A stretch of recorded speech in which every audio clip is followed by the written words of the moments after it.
Well, good morning, everyone. It's December 30th. We've got one more day and the year is over. As far as news this week, it's going to be a fragmented week. Anytime we have a day or two off, and typically December 31st and January 1st is off. So we're going to have a fragmented week. What does that mean? That means slow market action. We've got renewed interest in China, again, because investors want to know the details of phase one. We've got Korea. We're keeping an eye on them because, well, North Korea, they could be very frisky this time of year. They always tend to make waves around the beginning of the year. And the good thing is our president has, I would say he has a good way of, a good dynamic between us and North Korea. Much better than previous presidents. Kind of odd, but him and Kim tend to understand each other. Let's leave it at that.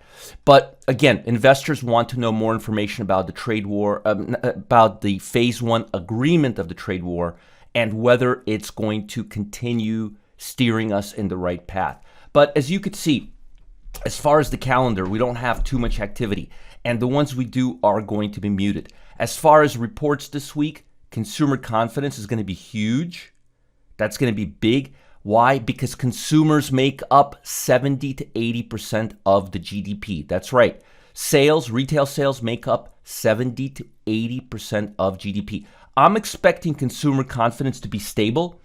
I'm not really expecting anything crazy because unemployment has been really good and jobless claims have been good, really good. So the next big report is going to be the jobless claims report, and then we're going to have the ISM Manufacturers Index. Jobless claims, again, I'm expecting something between 210 and 220,000. So far, the numbers have been right on par. Let's look at volatility. Volatility is going back to a two-year low. Expect volatility to rise. Expect stocks to cool off. The Dow Jones, look at this trend line. I mean, we've got upslope here, downslope here. This divergence has to relieve itself. And the only way it's going to relieve itself is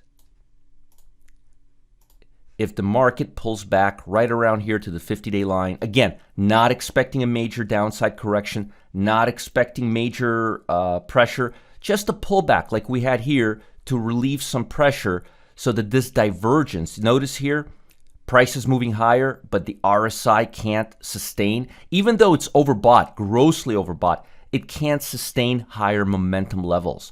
So this is telling us stocks are stretched till the point till they can't go up anymore. Now, what does that mean?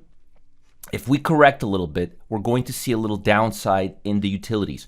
Utilities are defensive. They move along with bonds. When stocks go down, bonds go up, and so do utilities. And notice utilities have not been able to make all-time highs like the Dow. Notice higher highs, utilities, lower highs. I'll even draw it for you here. I should learn how to use this program, right? All right. Notice we're not going higher here. We're actually going lower. That's the high right here. Notice downslope. Whereas if you look at the Dow, we're just going straight up. So if the Dow Jones comes down to the 50-day line, you can expect a little upside and a possible break higher in both the utility sector and the bond market. And I'm expecting the bond market to just come up a little higher, maybe up to the 140, maybe break this trend line, go to the 142 level, and then come back down. If you look at the weekly chart, you'll see that it's this is a downward triangle. It's a pattern that typically congests and then causes a breakout to the downside. There's an ascending triangle, there's a symmetrical triangle, and there's a descending triangle.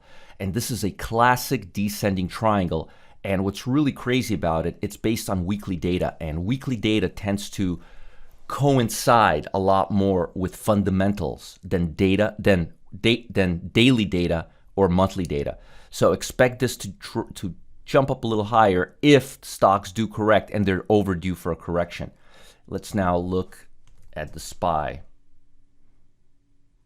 Yeah, same thing. Notice that? See that? overbought. And again, let's look at the NASDAQ. Remember last time, the NASDAQ had amazingly high momentum levels, and I want to see if it's starting to come off a little bit. Let's take a look. Let's take a look. Let's take a look. Oh yeah, it is coming off a little bit. This was all the way at 90. Look at this. You got to see this. I'm going to go monthly. Look at this. This is over the last, let me go 10 years. This is over the last decade, all right? Look at momentum levels. We're going up to 90th percentile. Tell me, how many times did we go up to 90th percentile in the last decade? This is 90th percentile. We're right here. 1, 2, 3, 4 times. And every time we've come off. So the market is way overdue for a minor pullback. It's stretched out to the tilt. It needs to cool off. The Dow needs to pull off to the 50-day line, and then it'll come up. The good part is small caps are still rising. They're still rising. They're still breaking out. And I think they're going to take out the high and continue going higher if U.S. and China continue working on this trade war. We want to see phase 1 complete. We want to see the details of phase 1, something investors haven't seen. Investors are still buying stocks based on what could happen. I want to see actual details. Now, folks, I've got something huge for you, all right? As you know, New Year's, it's a day away. Tomorrow is the last day of the year. Do you have a 2020 resolution? My resolution is to make all of you who watch Roger, who follow me, successful for 2020. That's my goal. As a matter of fact, it's a little more specific. I want to double my entire portfolio in 2020. That's my goal. And I want you along for the ride. Now, I've put together, and I mean, I really spent the last few months putting together a very comprehensive trading blueprint. It's extremely extensive. It's got sectors, best sectors, worst sectors, price levels, stocks, everything you could ever imagine. It takes into consideration every possible twist and turn that the market will throw at you in 2020. And again, it's specifically designed to help you double your portfolio in 2020. No more, no less. We want to double our portfolio in the next 12 months.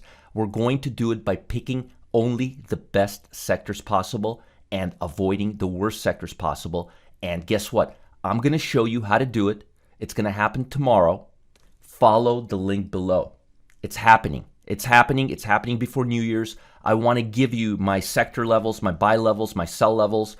I want to show you how to double your portfolio, double the account value of your portfolio in the next 12 months. You don't want to miss it. I'm doing this literally at the last minute to prepare you, to give you the best chance of success going into 2020. You really don't want to miss it. Follow the link below. Sign up now. It's going to happen on the 31st, last day of the year, when I have the most data to help me figure out what the market's going to do in 2020. I specifically wanted to wait till the last possible moment. You don't want to miss this. Follow the link below. Learn every possible twist and turn that the market will throw at you 2020. Follow the link below. Sign up now. Don't miss this. Don't procrastinate. Improve your life in 2020. Change your life in 2020. Resolution 2020, double our net worth. Follow the link below. Do it now.